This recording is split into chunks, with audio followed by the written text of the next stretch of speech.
Ne prenez jamais de photos d'inconnus la nuit. Vous pourriez regretter ce que vous capturez. Je m'appelle Alex. Plutôt beau gosse, du moins c'est ce qu'on me dit. Mais malgré tout, je suis toujours célibataire. Peut-être parce que je suis trop timide, peut-être parce que je cherche quelque chose d'un peu différent. Ce soir-là, alors que je marchais près de la station de bus, je l'ai vue. Une fille étrange, fascinante. Elle se tenait sous un lampadaire défaillant qui clignotait par intermittence. Son long manteau sombre effleurait le sol, ses cheveux noirs ondulaient légèrement sous la brise nocturne. Mais ce qui m'a le plus frappé, c'était son regard. Des yeux profonds, insondables, presque trop perçants pour appartenir à un simple être humain.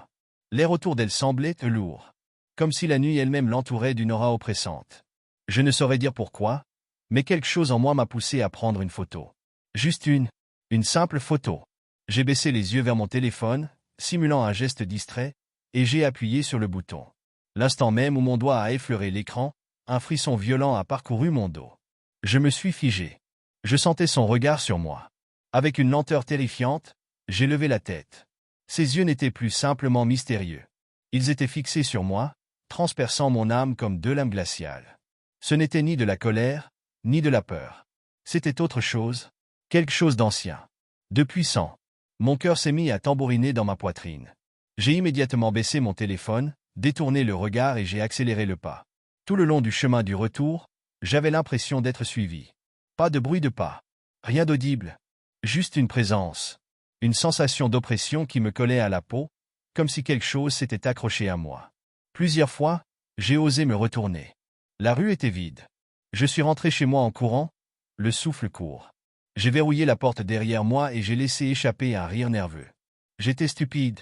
Juste un coup de stress, rien de plus. Mais une pensée me hantait. Et la photo? J'ai pris une profonde inspiration et j'ai sorti mon téléphone. J'ai ouvert la galerie et j'ai cliqué sur la dernière image. L'instant d'après, mon sang s'est glacé. Ce que je voyais sur l'écran, ce n'était pas elle. Ou plutôt, ce n'était pas normal. L'image était trouble, comme si un brouillard noir s'était répandu autour d'elle. Son corps semblait déformé.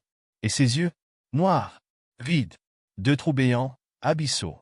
Un froid intense m'a traversé. J'ai senti mon estomac se nouer. J'ai voulu supprimer la photo, mais au moment où mon doigt s'est posé sur l'écran, l'image a changé. D'un simple clignement, elle n'était plus sous le lampadaire. Elle était plus proche. Non, impossible. J'ai fermé l'application d'un geste brusque. Mes mains tremblaient. Un bruit a résonné derrière moi. Un léger chuchotement. Mon cœur a manqué un battement. Je me suis retourné d'un coup. Personne. Mais dans le miroir du couloir, elle était là. Derrière moi, mon souffle s'est coupé. J'ai reculé, le cœur au bord de l'explosion. L'image dans le miroir était floue, comme si elle n'appartenait pas totalement à notre monde. Mais son visage, ses yeux, ils étaient toujours vides. Mais cette fois-ci, une ombre s'étirait autour d'elle, ondulant comme un spectre prêt à s'emparer de moi.